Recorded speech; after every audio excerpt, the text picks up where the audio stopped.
Oh, hey there, Corey Mann, Poseidon Ponds and Landscaping.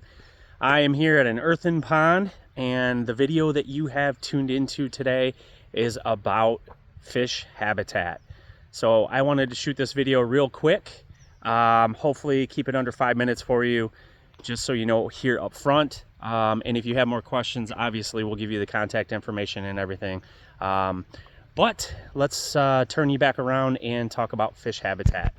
All right, so you can see this is a earthen pond, and this pond is in transition right now. We are actually doing some leak repairs over on here, so the water level is going to come back. This pond is actually about 15 feet deep when full. So really we were trying to create all kinds of fish habitat so that the client here could have all kinds of different species of fish. So let me get into that a little bit and discuss some of the things that you're seeing in this video right away. Let's talk about over here first. Okay, so we're talking cobble, fieldstone boulders, riprap, whatever you want to call it. We've got this over here. Now, one of the goals that we're trying to accomplish when creating fish habitat is just creating habitat, or creating locations for the different species, for the different creatures that live in all the different levels of an ecosystem. Ecosystems are super crucial when trying to establish fish colonies and everything. So all this different rock right here, what this is going to do is it's going to create habitat for the lowest of the lowest. Okay, but first, before I get too deep into that, the number one thing that we're always going to tell our clients, especially with earthen ponds, in terms of establishing a good fish habitat, is right out there by the dock.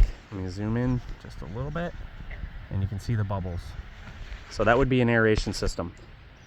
A bottom aeration system is going to create a convection that's going to circulate all the water in this pond. It's going to deliver oxygen throughout all levels.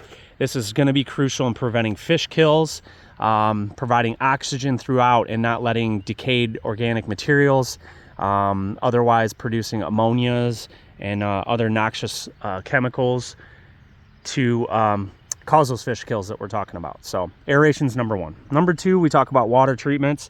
Water treatments are going to be beneficial bacterias, microorganisms, enzymes, things like that. They love this stuff.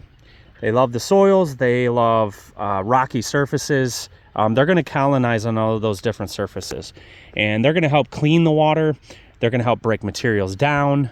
They are super crucial in terms of developing an ecosystem. They're going to be one of the most crucial foundational species that we need to get established. So once you get those kinds of things, then we're going to go up in size. Still stuff that we really can't see, but it's going to be living in these rocks. Okay, we're talking diatoms, water fleas, protozoas, worms, all kinds of different little things that are going to be living in and around the rocks here. So we've got that. Then we go up a level and we're talking like aquatic insects, mayfly larvae, caddisfly larvae, dragonfly larvae, you name it, all kinds of different things, water beetles, water boatmen, all kinds of different species. They're going to use this habitat because they're going to be feeding on even the smallest of the small things. So they're going to be all over the place. From there, we're going to go up in a little bit of size, and we're going to start talking about amphibians in their larval state. You know, we're talking tadpoles and things like that.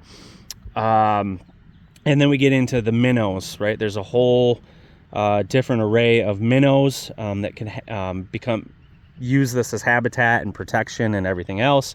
Then we go up in size. We go to bluegill, crappie, pumpkin seeds, red ear, sunfish, different things like that.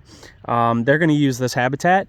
And then we go up to a little bit larger in the perch, followed by, you know, like bass, catfish, you know, so on and so on, right?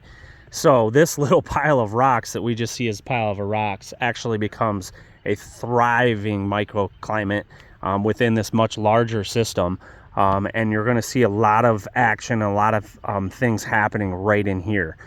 So when we had the opportunity, when we pulled the liner out and we were going back to just regular soil and clay, we were able to create this rocky habitat to improve the overall quality of the fish population. So we got one here, Got one over there, and then we got one over here in the corner. So we've got 3 of them laid out, and then you can kind of see some of the gravel that's come down from the edges over the years over there. Those are all going to provide really good habitat for that. So next thing we've got is we've got all these different fish habitat structures.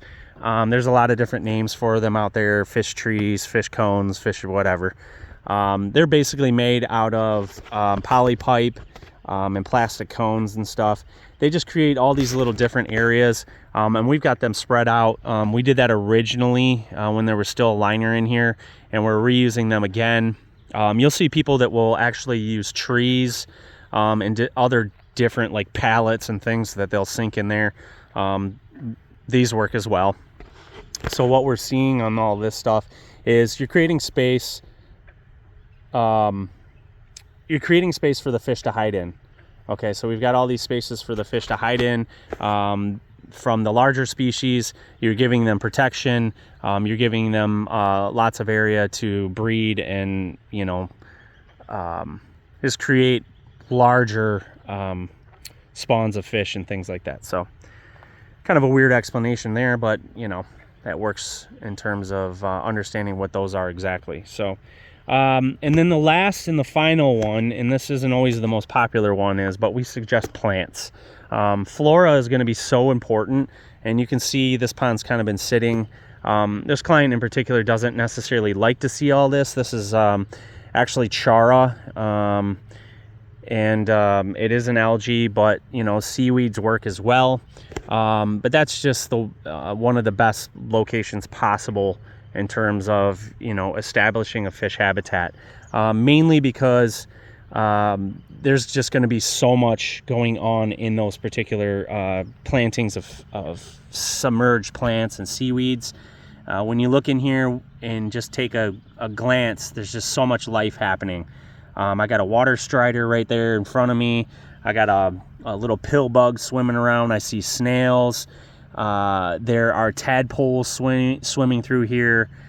So you can imagine if you're a fish and you're looking for food or you're foraging, they're just going to be, you know, plentiful in these areas.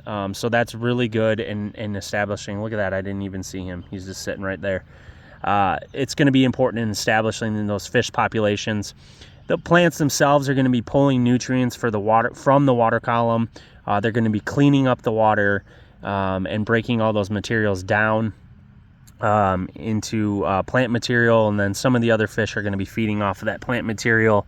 So you can see why the plants are so important themselves. So that is kind of a brief overview in a way. I know it's pushing 8 minutes here, so brief overview of establishing fish habitat in an earthen pond. And I love this stuff. Obviously, I'm super passionate about it.